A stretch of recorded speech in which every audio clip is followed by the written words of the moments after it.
हा सर बोला. नमस्कार. छावा मराठा युवा महासंघाच्या नांदेड जिल्ह्याचे जिल्हा प्रमुख या नात्याने सर्व शेतकऱ्यांना माझी विनंती आहे.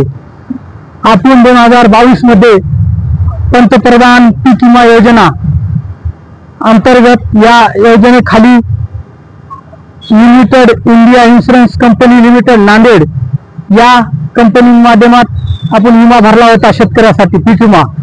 तर काही आम्ही शेतकऱ्यांना विमा भेटला नसल्यामुळे आम्ही जाऊन जिल्हाधिकारी साहेबाकडे आणि कृषी अधिकारी साहेबाकडे आणि विमा कंपनीच्या अधिकाऱ्याकडे जाऊन जॉब विचारला.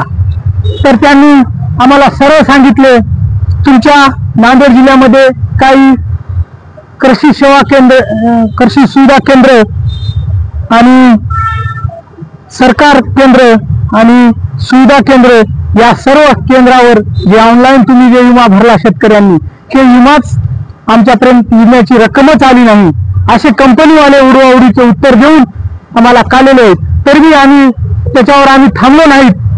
आमची सर्व संघटनेची टीम जाऊन, छावा मराठा युवा महासंघ नांदेड जिल्ह्याची पूर्ण टीम जाऊन आम्ही त्या अधिकाऱ्यांना जाब विचारला. साहेब, तुम्ही आमच्या शेतकऱ्यांचे 399 नांदेड जिल्ह्यामधल्या शेतकऱ्यांना 2022 खरीपचा विमा भेटला नाही, तर तुम्ही विमा का हे केल्या? त्यांनी सरळ सांगितलं, सुविधा केंद्रावर, शेतू सुविधा केंद्रावर त्यांनी आमच्यापर्यंत विमा भरलेला, त्यांचा विमा ऑनलाईन केला आणि पैसेच आले नाहीत, मग आमचा विमा क्लेम झाला नाही. त्यामुळे आम्ही जिल्हाधिकारी साहेबांना आज निवेदन देण्यासाठी आलो होतो. साहेब, आज नांदेड जिल्हाधिकारी साहेब आज नसल्यामुळे आज आम्ही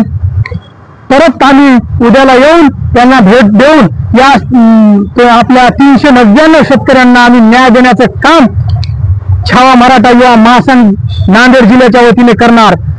आणि जर नाही झालं तर एकाही अधिकाऱ्याला आणि विमा कंपनीच्या आणि या सुविधा केंद्रवाल्याला चालू देणार नाही, असे दहाई देऊन नांदेड जिल्ह्यामध्ये सर्व शेतकऱ्याच्या पाठीमागे आम्ही छावा मराठा युवा महासंघ खंबीरपणे उभा राहील, असं आश्वासन देऊन माझे 2 शब्द संपतो. जय हिंद, जय महाराष्ट्र.